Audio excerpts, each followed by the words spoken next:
You, John Fitzgerald Kennedy, do solemnly swear I, John Fitzgerald Kennedy, do solemnly swear that you will faithfully execute the office of President of the United States that I will faithfully execute the office of President of the United States and will, to the best of your ability, and will, to the best of my ability, preserve, protect, and defend the Constitution of the United States. preserve, protect, and defend the Constitution of the United States. So help you God.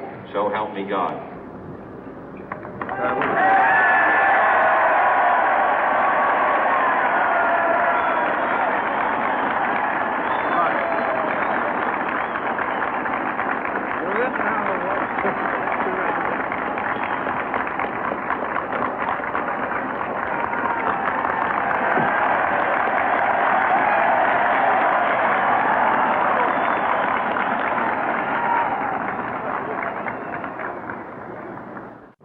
Vice President Johnson, Mr. Speaker, Mr. Chief Justice, President Eisenhower, Vice President Nixon, President Truman, Reverend clergy, fellow citizens.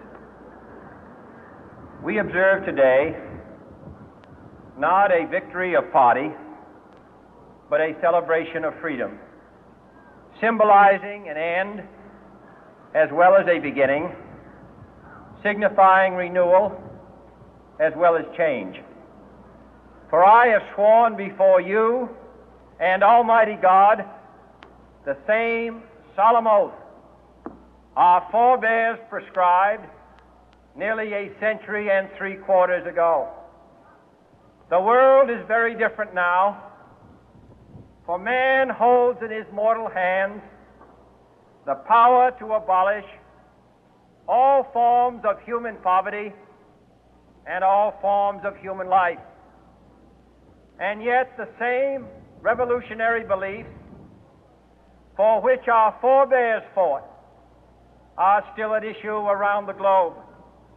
The belief that the rights of man come not from the generosity of the state, but from the hand of God. We dare not forget today that we are the heirs of that first revolution.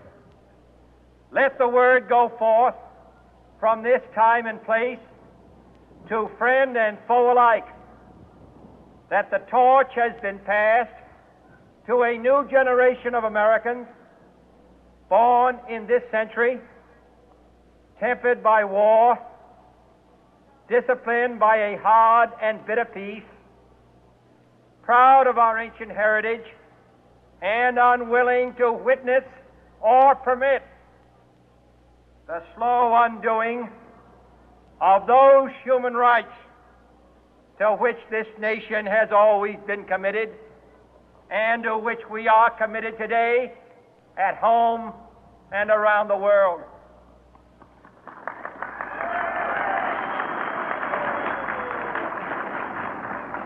Let every nation know, whether it wishes us well or ill, that we shall pay any price, bear any burden, meet any hardship, support any friend, oppose any foe to assure the survival and the success of liberty.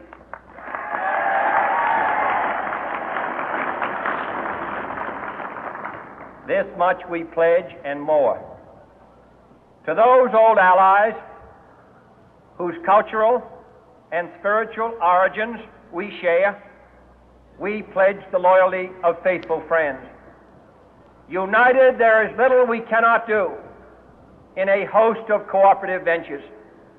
Divided, there is little we can do, for we dare not meet a powerful challenge at odds and split asunder.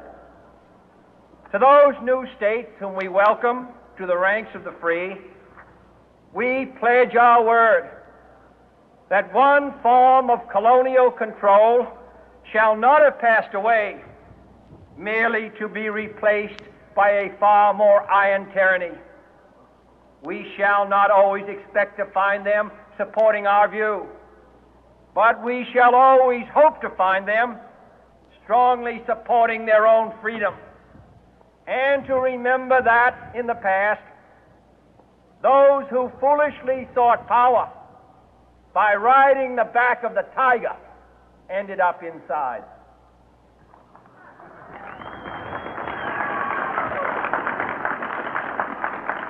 To those people in the huts and villages of half the globe struggling to break the bonds of mass misery, we pledge our best efforts to help them help themselves for whatever period is required, not because the communists may be doing it, not because we seek their votes, but because it is right.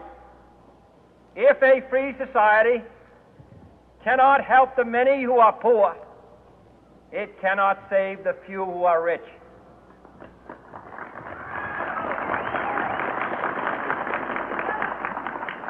To our sister republics south of our border, we offer a special pledge to convert our good words into good deeds, in a new alliance for progress, to assist free men and free governments in casting off the chains of poverty. But this peaceful revolution of hope cannot become the prey of hostile powers.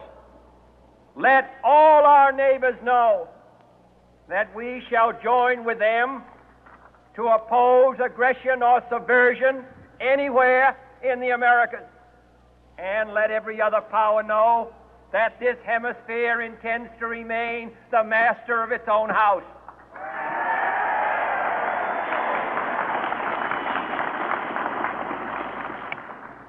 To that World Assembly of Sovereign States, the United Nations, our last best hope, in an age where the instruments of war have far outpaced the instruments of peace, we renew our pledge of support to prevent it from becoming merely a forum for invective, to strengthen its shield of the new and the weak, and to enlarge the area in which its writ may run.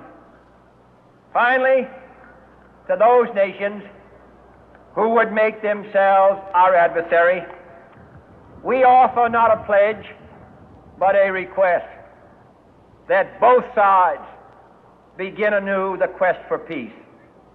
Before the dark powers of destruction, unleashed by science, engulf all humanity in planned or accidental self-destruction, we dare not tempt them with weakness, for only when our arms are sufficient beyond doubt can we be certain beyond doubt that they will never be employed.